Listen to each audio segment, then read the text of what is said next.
নমস্কাৰ আজি মই বেলেগ এটা আকৌ গছপুলি বিষয়ে আপোনালোকক ক'বলৈ চেষ্টা কৰিম আৰু সেই গছপুলিটো হৈছে সকলোৱে পৰিচিত আৰু সেই গছপুলিটোৰ নাম হৈছে জামুক পুলি। কাৰণ জামুক পুলি সকলোৱে চিনি পায় আৰু খাই ভাল পায় আৰু জামুক আপোনাৰ যিবিলাকৰ মানুহৰ চুগাৰ হয় সেইবিলাকৰ কাৰণে খুব উপযোগী ঔষধ। সেইকাৰণে আপোনালোকে জামুক পুলি প্ৰত্যেক ঘৰতে ৰুবলৈ চেষ্টা কৰিব আৰু জামুক পুলি যাৰ জেগা নাই বহুতে কয় আমাৰ ঘৰত জামুক পুলি লগাব নোৱাৰোঁ, বহুত ডাঙৰ হৈ যায় গছজোপা। আমাৰ ওচৰৰ কিনাৰতে মানুহ আছে, আমিও এইফালে মানুহ আছে। এতিয়া এনেকুৱা এটা পদ্ধতি ওলাইছে প্ৰত্যেকবাৰে নিউ জেনেৰেশ্যনৰ আৰু প্ৰত্যেকে এতিয়া কি কৰিছে চাপৰ জাতৰ আমি এতিয়া জামুক পুলি আহিছে। আমাৰ ইয়াত আপোনালোকে চাপৰ জাতৰ জামুক পুলি পাব, খুব কম সময়তে লাগিব। 2-3 ফুট 4 ফুটৰ ভিতৰতে আপুনি জামুক খাবলৈ পাব। আপুনি চৰ্টৰ হওক বা খুব কম জেগাত আপোনালোকে লগাব পাৰিব আৰু সেই জামুক পুলিৰ বিষয় লৈ আমি জানো আহক।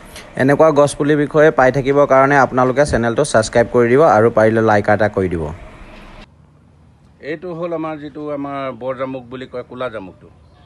এইটো ক'লা জামুক আমাৰ সৰ্বসাধাৰণতে গোটেই অসমত আমাৰ এটা জামুকৰ এটা ভাল এটা হেৰি আছে, চাহিদা আছে। ভাল জামুক চিনি নোপোৱা মানুহ কোনো নাই আৰু জামুক হ'ল এটা মহাভাৰতৰ দিনৰ পৰা আহিছে।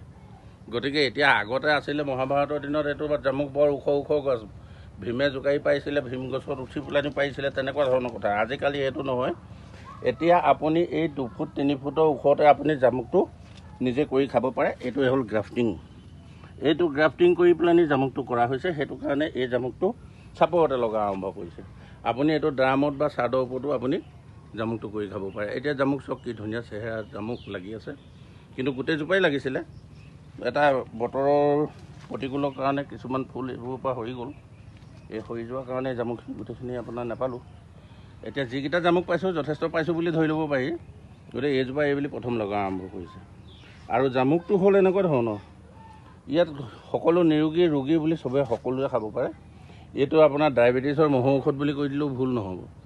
প্ৰতি চুগাৰ থকা মানুহে এইটো জামুকটো খালে চুগাৰৰ পৰা কিছুমান বহুতখিনি সকাহ পায় বুলিও আমাৰ গুণাৰাম খনিকৰ লিপিবদ্ধ কিতাপখনত লিখা পাইছোঁ। তেখেতে এইটো এজন ভাল এটা মহৌ ঔষধ হিচাপে চিনাকি দি থৈ গৈছে।